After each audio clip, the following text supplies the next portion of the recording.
Tyre സർക്കിളാണ്. ഈ സർക്കിളിൻ്റെ ഒരു പോയിന്റ് മാത്രം പിടുത്തം വരുന്നുള്ളൂ, ബാക്കിയെല്ലാം ഫ്രീ ആണ്. അതായത് മേളിൽ നിന്നും ഈ പോയിന്റ് വരെ ഒരു 180. നമസ്കാരം, ഞാൻ രാകേഷ് എം ജി. നിർത്തിയിട്ടിരിക്കുന്ന വാഹനത്തിൻ്റെ ടയറിന് തേയ്മാനം വരും എന്ന് ഞാൻ പറഞ്ഞാൽ നിങ്ങൾ സമ്മതിക്കൂ? അതെങ്ങനെ നിർത്തിയിട്ടിരിക്കുന്ന വാഹനത്തിൻ്റെ ടയറിന് തേയ്മാനം വരുന്നത്? ഈ ഒരു ചോദ്യം ഉറപ്പായിട്ടും കേൾക്കും, 100%. ഇങ്ങനൊരു സംശയം എൻ്റെ ഒരു സബ്സ്ക്രൈബർ ചോദിച്ചിട്ടുണ്ടായിരുന്നു. ചോദ്യം ഇങ്ങനെയാണ്: നിർത്തിയിട്ടിരിക്കുന്ന കാറിൻ്റെ ടയർ പൊസിഷൻ ഇടയ്ക്ക് മാറ്റുന്നത് കൊണ്ട് ടയറിന് ഗുണമുണ്ടാകുമോ? നല്ലൊരു ചോദ്യമാണ്. കാരണം എനിക്കിത് കേട്ടപ്പോൾ എല്ലാവരുമായിട്ടും ഒന്ന് ഷെയർ ചെയ്യണമെന്ന് തോന്നിയായിരുന്നു. വേറെ ഒന്നും കൊണ്ടല്ല, എങ്ങനെയാണ് നിർത്തിയിട്ടിരിക്കുന്ന വാഹനത്തിൻ്റെ ടയറിന് പ്രശ്നങ്ങൾ വരുന്നത്, അഥവാ എന്തുകൊണ്ടാണ് നിർത്തിയിട്ടിരിക്കുന്ന വാഹനത്തിൻ്റെ ടയർ നമ്മൾ ഇടയ്ക്കിടയ്ക്ക് ചേഞ്ച് ചെയ്യുന്നത്, അല്ലെങ്കിൽ പൊസിഷൻ ഒന്ന് ചേഞ്ച് ചെയ്യുന്നത് നല്ലതാണെന്ന് പറയുന്നതിൻ്റെ കാര്യം വളരെ സിമ്പിളായിട്ട് ഞാൻ ആദ്യം തന്നെ നിങ്ങൾക്ക് പറഞ്ഞുതരാം. ഒരു ടയർ എന്ന് പറഞ്ഞാൽ വാഹനത്തിൻ്റെ മുഴുവൻ വെയിറ്റും വരുന്ന ഒരു ഭാഗമാണ് നിങ്ങളുടെ വാഹനത്തിൻ്റെ ടയർ.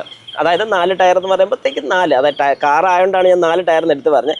4-ൽ കൂടുതൽ ഉള്ള വാഹനങ്ങളുണ്ടെന്ന് എനിക്കറിയാം. ഓക്കെ, ഞാൻ ജസ്റ്റ് ഒരു കാർ അല്ലെങ്കിൽ ഒരു ചെറിയൊരു കാർ എന്നുള്ളൊരു സെഗ്മെൻറ്റിലാണ് ഞാൻ ഈ പറയുന്നത്.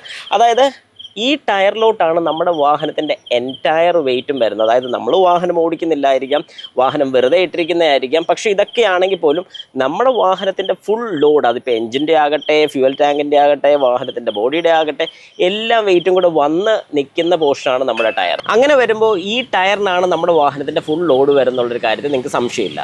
ഇനി ഈ വാഹനം വെറുതെ ഇട്ടിരിക്കുകയാണെങ്കിലോ, ഈ ലോഡ് ഫുള്ള് വരുന്നത്, നമ്മുടെ വാഹനം ഒരു ഫ്ലാറ്റ് സർഫസിലായിരിക്കും ഇട്ടിരിക്കുന്നത്. ഒരു ടയറാണ് നിങ്ങൾ സങ്കല്പിക്കുക, ഇതൊരു ടയറാണ്. ഈ ടയറിൻ്റെ താഴത്തെ ആ ഒരു പോർഷനിൽ മാത്രം പിടുത്തമുള്ളൂ. ജസ്റ്റ് ഒന്ന് സങ്കല്പിച്ച് നോക്കുക, നമ്മുടെ വാഹനത്തിൻ്റെ ടയർ സർക്കിളാണ്. ഈ സർക്കിളിൻ്റെ ഒരു പോയിന്റ് മാത്രം പിടുത്തം വരുന്നുള്ളൂ, ബാക്കിയെല്ലാം ഫ്രീ ആണ്. അതായത് മേളിൽ നിന്നും ഈ പോയിന്റ് വരെ ഒരു 360 ഡിഗ്രിന്ന് ഒരു അല്പം ഡിഗ്രി മാത്രം പിടുത്തം വരുന്നുള്ളൂ, ബാക്കി അത്രയും നമുക്ക് പിടുത്തം വരുന്നില്ല. അപ്പോൾ നിങ്ങൾ മനസ്സിലാക്കേണ്ട കാര്യം എന്താണെന്ന് പറഞ്ഞാൽ, ആ ഒരു പോയിന്റിലായിരിക്കും ഈ ലോഡ് ഫുള്ള് വന്ന് നിൽക്കുന്നത്. ഈ ഒരു കണ്ടീഷനിൽ ഈ വാഹനം 1 മാസത്തോളം നിർത്തിയിട്ട് കഴിഞ്ഞാൽ സംഭവിക്കാൻ പോകുന്നത് എന്താണെന്ന് ചോദിച്ചാൽ, ആ ഒരു പോർഷനിൽ വരുന്ന ടയറിൻ്റെ ഭാഗത്ത് വേറുണ്ടാവും. തേയ്മാനം മാത്രമല്ല, അവിടെ ഉണ്ടാകുന്നൊരു തേയ്മാനം എന്ന് പറഞ്ഞാൽ ആ ടയർ എത്രയും പെട്ടെന്ന് മോശമായി പോവുക എന്നുള്ളതാണ്. നമുക്ക് പ്രത്യക്ഷത്തിൽ കണ്ണുകൊണ്ട് നോക്കുമ്പോൾ അവിടെ ഒരു പ്രോബ്ലം കാണത്തില്ല. ഇതിനകത്ത് വരുന്ന ചെറിയ കമ്പിയും കാര്യങ്ങളൊക്കെ ഒന്ന് ബെൻഡാകും. അതായത് ചെറിയ രീതിക്ക് അവിടെ ഒരു ഡിഫോമേഷൻ അല്ലെങ്കിൽ ഒരു ചെറിയൊരു ചളുക്കോ കാര്യങ്ങളൊക്കെ വന്നു കഴിയുമ്പോൾ കാലക്രമേണ നമ്മൾ പിന്നെ ഈ വാഹനം എടുത്ത് ഓടിക്കാൻ തുടങ്ങുമ്പോൾ ഒരു ചാട്ടം തുടങ്ങും. ഇതാണ് സംഭവിക്കുന്നത്. അതുകൊണ്ട് ഞാൻ എപ്പോഴും സജസ്റ്റ് ചെയ്യുന്നൊരു കാര്യം, നമ്മുടെ വാഹനം നിർത്തിയിട്ടിരിക്കുകയാണെങ്കിൽ ആഴ്ചയിലൊന്നെങ്കിലും, വീക്ക്ലി വൺസ് നമ്മളൊന്ന് ബാക്കിലോട്ടോ ഫ്രണ്ടിലോട്ടോ ഇറക്കിയിടണം. ഫ്രണ്ടിൽ നമ്മൾ ഇട്ടിരുന്ന ആ പൊസിഷനിൽ തന്നെ കൊണ്ട് വാഹനം ഇടരുത്, ഒരല്പം ബാക്കിലോട്ട്.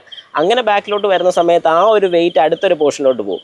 പിന്നെ അടുത്ത ആഴ്ചയാകുമ്പോൾ ആ വെയിറ്റ് അടുത്ത പോർഷനിലോട്ട് പോകും. ഈ വെയിറ്റ് ബാലൻസ് ചെയ്യുന്നതിനനുസരിച്ച് നമ്മുടെ വാഹനത്തിൻ്റെ ടയർ ലൈഫ് നമുക്ക് കൂടുതൽ കിട്ടുന്നതായിരിക്കും. പക്ഷേ ഓട്ടമില്ലാത്ത വാഹനങ്ങൾ നിങ്ങൾ സെക്കൻഡ് ഹാൻഡ് എടുക്കുന്ന സമയത്ത് ആദ്യം നിങ്ങൾ മാറേണ്ടി വരുന്ന ആ ടയർ തന്നെയായിരിക്കും. കാരണം ഈ പറഞ്ഞൊരു പ്രശ്നം നിങ്ങൾ വാഹനം ഓടിച്ച് തുടങ്ങുമ്പോഴത്തേക്കും കുറച്ച് നാൾ കഴിയുമ്പോൾ കൃത്യമായിട്ട് നിങ്ങളത് ഫേസ് ചെയ്യേണ്ടി വരും. 100% നിങ്ങളത് ഫേസ് ചെയ്യേണ്ടി വരും.